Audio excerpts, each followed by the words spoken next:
বিদ্যাসাগর বিশ্ববিদ্যালয়ে একের পর এক প্রশ্ন নিয়ে বিতর্ক। এর আগে আপনারা জানেন ইতিহাসের প্রশ্নপত্রে যে শব্দবন্ধ ব্যবহার করা হয়েছিল সন্ত্রাসবাদী বিপ্লবী, এবং সেই বিতর্কের পর আবারও বিতর্ক। এবার রাষ্ট্রবিজ্ঞানের পরীক্ষা ঘিরে বিতর্ক। আজ পরীক্ষা হবার পর আজই পরীক্ষা বাতিলের সিদ্ধান্ত ঘোষণা। গোটা ঘটনায় চরম হয়রানি পরীক্ষার্থীদের, এবং যে বিষয় সেখানে উঠে আসছে সিলেবাসের বাইরে প্রশ্ন থাকায় পরীক্ষা বাতিল করা হয়। কৃষ্ণেন্দু অধিকারী আমাদের আরেক প্রতিনিধি আমাদের সঙ্গে রয়েছেন। কৃষ্ণেন্দু, এখানেই তো প্রশ্ন উঠছে যে বিদ্যাসাগর বিশ্ববিদ্যালয়ে একের পর এক পরীক্ষা নিয়ে বিতর্ক, সেখানে প্রশ্নপত্র নিয়ে বিতর্ক। রাষ্ট্রবিজ্ঞানের ক্ষেত্রে যে বিষয় উঠে আসছে যে সিলেবাসের বাইরে প্রশ্ন করা হয়েছে। একদমই ঠিক।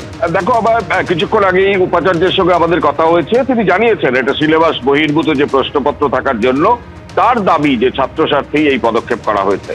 কিন্তু যেটা প্রশ্ন, যে 24 ঘন্টা আগে যে বিতর্ক বিদ্যাসাগর বিশ্ববিদ্যালয়ের সৌজন্যে গোটা রাজ্যবাসী দেখেছে, তাতে সবাই অবাক হয়ে গেছে, বিস্মিত হয়ে গেছে। যে ভারতবর্ষের জন্য যারা স্বাধীনতা আনলেন, ভারতবর্ষের জন্য যারা মানে স্বাধীনতা এনে জীবন প্রাপ্ত করলেন, তাদের সন্ত্রাসবাদী হিসেবে চিহ্নিত করে প্রশ্নপত্রে জানতে চাওয়া হচ্ছে। এবং সেই প্রশ্নপত্র প্রকাশ্যে আসার পর গোটা রাজ্য জুড়ে বিতর্ক হয়েছে। তারপর তারা ক্ষমা চেয়েছেন, সেই সংশ্লিষ্ট আধিকারিককে তারা দায়িত্ব থেকে সরিয়েছেন।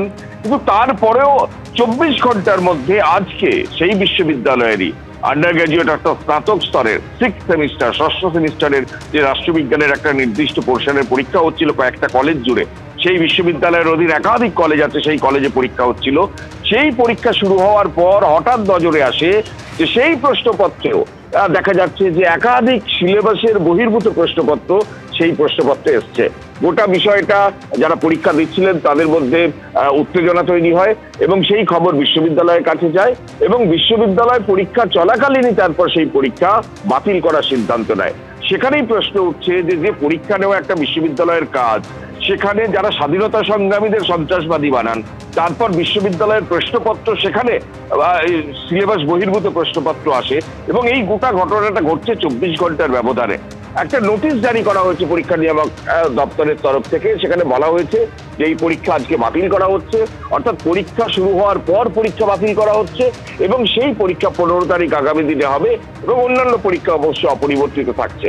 যেটা বিশ্ববিদ্যালয় সূত্রে খবর, এবং উপাচার্যের সঙ্গে আমাদের কথা হয়েছে, তিনি জানাচ্ছেন যে যেহেতু সিলেবাস বহির্ভূত যে প্রশ্নপত্র এসছে, সেই দাবি, তার দাবি যে ছাত্রছাত্রীদের স্বার্থের কথা মাথায় রেখেই এই পরীক্ষা আজকের জন্য বাতিল করা হয়েছে, এবং 15 তারিখ সেই পরীক্ষা নেবে।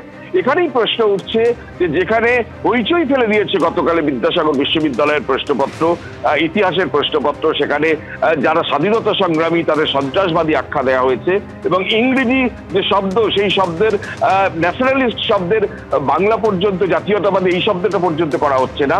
সুতরাং সেই জায়গা থেকে এত বড় একটা ভুল না বলে অপরাধ বলাই ভালো। তারপরে 24 ঘন্টার মধ্যে একই বিশ্ববিদ্যালয় আবার এমন প্রশ্নপত্র করছে সেখানে সিলেবাসের বাইরেই প্রশ্নপত্র আসছে। অবশ্য আজকেও তারা ভুল স্বীকারই করেছে কার্যত, কারণ সেই পরীক্ষা বাতিল করে নতুন করে পরীক্ষা নিয়েছে। কিন্তু পরপর দুদিন 24 ঘন্টার ব্যবধানে দুটো মারাত্মক ভুল বিদ্যাসাগর বিশ্ববিদ্যালয়, রাজ্যের একটা অন্যতম বিশ্ববিদ্যালয়, তার সৌজন্যে গোটা রাজ্যবাসী দেখলো।